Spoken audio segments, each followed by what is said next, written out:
Welcome everyone to the second video of our channel. আজকে আমি আর বোন যাচ্ছি দুধ আনতে 5 কিলোমিটার দূর সোনগাছি বাগানে। আপনারা হয়তো ভাবছেন শুধু দুধ আনতে এত দূর কেন? তার 3টে কারণ আছে।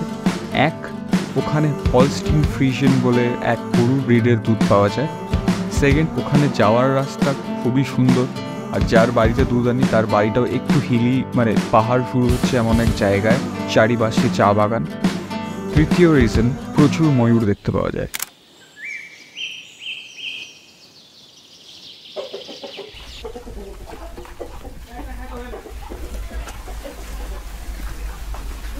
দাদা দুধ হবে তো?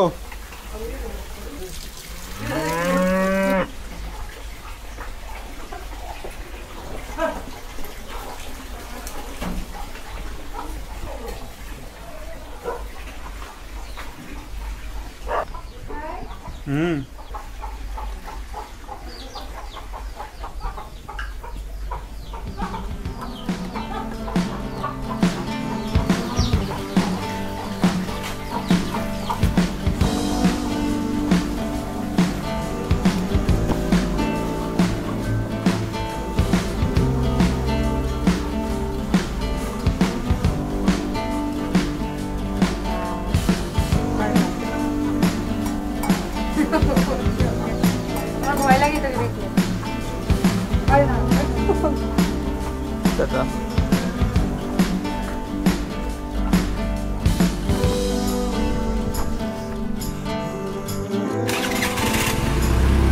আমাদের দুধ নাও হয়ে গেছে, আর আমরা এখন যাবো একটু ঘুরে করতে।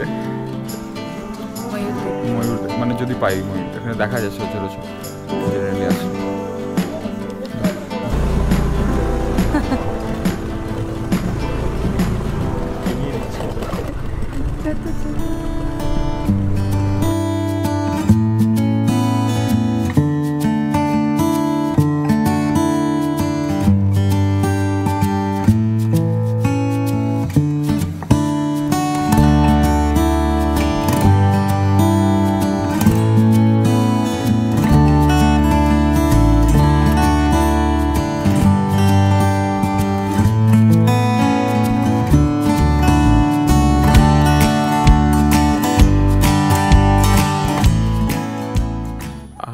আনফর্চুনেটলি ময়ূর দেখতে পেলাম না, অনেক খুঁজলাম 5 মিনিট ধরে। এই জায়গাটার নাম সোনগাছি, সোনগাছি বাগান, কারণ এখানে গাছগুলো শোনে। থার্ড ক্লাস চোখ। আগের দিন এসেছিলাম, আমি ক্যামেরাটা আনিনি, তবে এখানে প্লাকিং হচ্ছিল, আর আজকে ভেবেছিলাম প্লাকিং হবে, যেটা ক্যাপচার করবো, কিন্তু আজকে প্লাকিং হচ্ছে না। আমি যেই জায়গাটা আপনাদেরকে দেখাতে চাই, খুব সুন্দর ভিউ।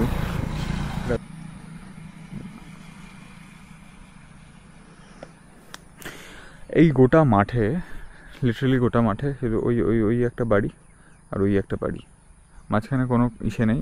যাওয়ার রাস্তা ওখান থেকে শুরু হয়, ওখানে একটা পাম্পিং স্টেশন আছে, ওখান থেকে ওর পাশ দিয়ে একটা রাস্তা আমি দেখলাম আজকে। আমি ভেবেছিলাম আগের দিন কোনোভাবে যদি যাই। এটা মোস্ট প্রবাবলি মনে হচ্ছে সুপারি বাগান। One thing I am show off, ওটাকে কী বলে, হ্যাঁ, the only thing I can flaunt about is I live in Dwarf.